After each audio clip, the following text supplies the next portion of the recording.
La différence entre les deux sexes, l'homme et la femme. Ce sujet nous intéresse. Il est surtout d'ordre anatomique, morphologique ainsi qu'hormonal. Nous savons que la prière prescrite s'effectue 5 fois pendant la journée, qui elle s'effectue par voix basse et voix haute, selon des moments déterminés de la journée, valable pour l'homme seulement. Et ceci donne à réfléchir. Comme la science effectue un bon ménage avec l'acte de prière et que l'onde vocale engendrée produit une énergie par l'être humain se déplaçant par mètre par seconde et en fonction de la température, et plus celle-ci est élevée, plus la vitesse augmente.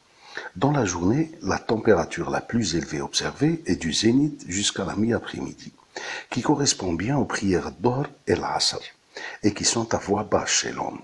Ceci prouve que la vitesse d'onde de propagation vocale a une très forte célérité à ces moments de prière, d'où l'atténuation de la voix afin de stabiliser la vitesse de déplacement qui effectuera un temps synchronisé de réception, vu l'immensité de l'acte des différentes zones terrestres. Un réglage harmonieux, divin de réception, un réglage de vitesse par rapport à l'émission de voix pendant la température élevée. Voix basse, pour les autres prières journalières Subh al-Maghrib ou al-Isha, la voix est haute car la température est basse. Ceci prouve un ajustement, un arrangement et une stabilisation de vitesse de réception pendant les actes de prière pour l'homme. Pour ce qui concerne la femme, toutes les prières sont par voix basse. Comme la femme possède une voix aiguë, qui est égale en fréquence de 200 à 300 Hz, par contre l'homme, sa fréquence est de 100 à 150 Hz, l'équivalent de la moitié, d'où la nécessité d'une voix haute dans le cas des 3 prières, As-Subh, Al-Maghrib et l'Isha, pour l'homme bien sûr. On constate une température clémente, voire froide, en fonction des saisons, sur tout le globe terrestre. Une onde vocale régulée, dictée dans des versets de Surat Isra. بعد أعوذ بالله من الشيطان الرجيم بسم الله الرحمن الرحيم قل ادعوا الله وادعوا الرحمن أيما تدعوا فله الأسماء الحسنى ولا تجهر بصلاتك ولا تخافت بها وابتغ بين ذلك سبيلا وقل الحمد لله الذي لم يتخذ ولدا ولم يكن له شريك في الملك ولم يكن له ولي من الذل وكبره تكبيرا صدق الله العظيم. Je traduis. Invoquez Allah ou invoquez le tout miséricordieux, quel que soit le nom par lequel vous l'appelez, il a les plus beaux noms. Et dans ta salat, ne récite pas à voix haute et ne l'y abaisse pas trop, mais cherche le juste milieu entre les deux.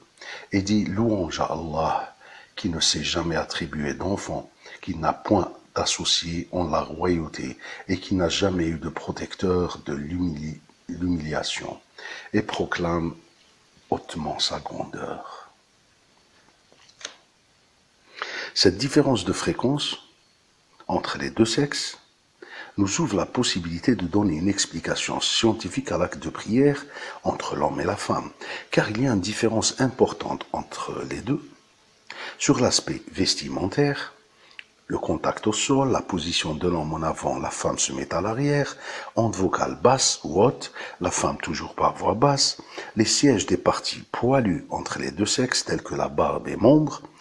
N'oublions pas la différence chromosomique, l'homme possède un karyotype XY, par contre la femme son karyotype est XX, d'où la différence de sécrétion hormonale, oestrogène, progestérone et testostérone, et la différence morphologique du dépôt du tissu adipeux. La différence est frappante, n'est-ce pas? La femme possède une fréquence vocale 200 à 300 Hz, le double de l'homme, qui est en relation directe par rapport au taux hormonal élevé d'oestrogène.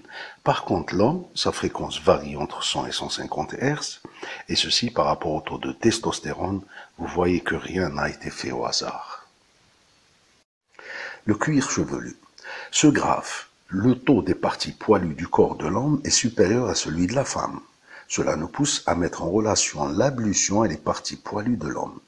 Une zone de retenue d'eau et humidification importante, telle que la barbe, poils sur les membres et cuir chevelu. D'ailleurs, le prophète Mohammed sallallahu alayhi wa sallam, concernant le cuir chevelu, le laissait constamment égaliser, soit court ou long, sans aucune différence de niveau. Malheureusement, à notre époque, les enfants ont des coupes de cheveux avec une différence frappante. Ceci dit, une fois les parties humidifiées par l'ablution avec une retenue d'eau par les poils, l'homme expose ses zones à l'air libre par faveur à la grande surface de retenue d'eau. Par contre, chez la femme, le taux de surface poilue est moindre, d'où la nécessité vestimentaire sur toutes les parties du corps afin de garder une humidification prolongée sans un contact direct avec l'air. La température.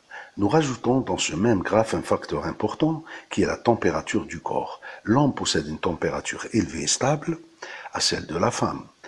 Chez cette dernière, la température du corps varie en fonction du cycle menstruel, variation hormonale, ainsi possédant un retour veineux moins important à celui de l'homme, extrémité froide.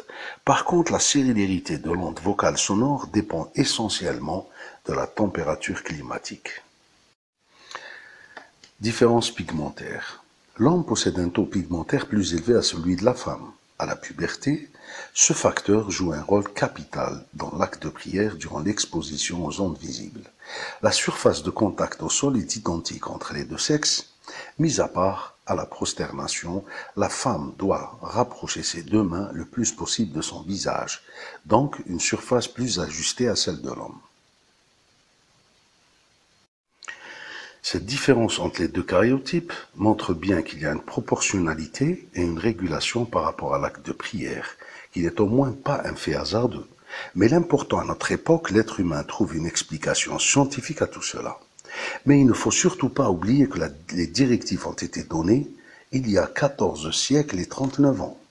L'homme a beaucoup plus de surface exposée aux ondes lumineuses par rapport à son taux de mélanine, avec une zone de contact importante au sol et une surface de retenue d'eau élevée, barbe et poils, et une température élevée stable, mais une fréquence d'onde vocale basse de 100 à 150 Hz, d'où la nécessité d'effectuer la prière par voix haute quand la température climatique journalière est basse.